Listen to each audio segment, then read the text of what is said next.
Ibu, Bapak, Saudari, Saudara, rekan-rekan muda, dan adik-adik sekalian dimanapun Anda berada, bertemu kembali dengan saya Romo Tino SSCC di dalam catatan pesiarah. Tentulah di dalam mewartakan cinta kasih Allah menjadi hal yang membuat kita merasakan kepahitan karena apa yang kita wartakan di dalam kebenaran bertentangan dengan keinginan manusiawi kita yang lebih mementingkan sesuatu yang sifatnya fana. Sebelum kita mendengarkan permenungan dari catatan pesiarah, marilah kita membuat tanda kemenangan Kristus. Dalam nama Bapa dan Putera dan Roh Kudus. Amin. Allah Bapa yang Maha Mulia, Engkau telah menurunkan sabda keselamatan kepada kami, yaitu Yesus Kristus Putra-Mu terkasih. Semoga tingkah laku kami melambangkan hormat, bakti dan syukur kami atas kemurahan-Mu yang selalu menghidupi kami, sehingga di dalam persiaran hidup kami selalu mewartakan cinta kasih-Mu yang sejati. Demi Kristus pengantara kami. Amin. Ibu, Bapak, Saudari, Saudara, rekan-rekan muda dan adik-adik sekalian yang terkasih di dalam Yesus Kristus. Di dalam bacaan pertama kita mendengarkan sharing penglihatan dari Yohanes yang dituangkan di dalam kitab Wahyu. Bagaimana dikatakan bahwa apa yang ia makan begitu manis di mulut tetapi begitu menjadi pahit di dalam perutnya.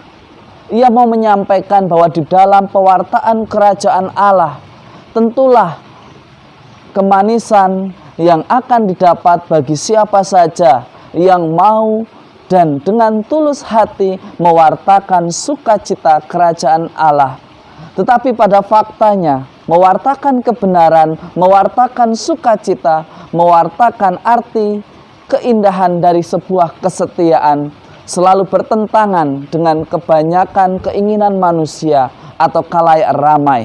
Tetapi bagaimana kita sebagai orang beriman diminta untuk tampil berbeda. Berani mewartakan kebenaran yang tulus dan tanpa pamrih. Menunjukkan apa yang benar selalu bertentangan dengan mereka yang senang pada tindakan-tindakan yang tidak benar. Mewartakan kasih Allah yang teratur, yang sesuai dengan aturan main di mana kita tinggal, tentu akan berhadapan dengan mereka yang senang dengan aturan mainnya sendiri. Padahal di mana kita berada, di mana kita tinggal, kita harus belajar menyesuaikan apa yang terjadi, apa yang menjadi dinamikanya, dan mari kita wartakan di dalam kebenaran apa itu keindahan di dalam kerajaan Allah. Ibu, Bapak, Saudari, Saudara, rekan-rekan muda dan adik-adik sekalian yang terkasih dalam Yesus Kristus. Hari ini Yesus menegur sangat keras bagi kita yang membiasakan tempat doa menjadi tempat untuk mencari kesenangan diri kita sendiri. Yesus mengatakan, "Rumahku telah kalian jadikan sarang penyamun." Menjadi pertanyaan refleksi bagi kita semua. Bagaimana dengan rumah Tuhan yang ada di tempatku? Apakah aku juga termasuk menjadikan gerejaku sebagai sarang penyamun? Seringkali tanpa sadar, kita mengatasnamakan sebuah pelayanan, tetapi kadang kita mencari keuntungan yang sifatnya tidak normal lagi. Karena di dalam ketulusan tidak ada tawar-menawar. Dan kita memanfaatkan ketulusan dari masing-masing gereja yang hidup.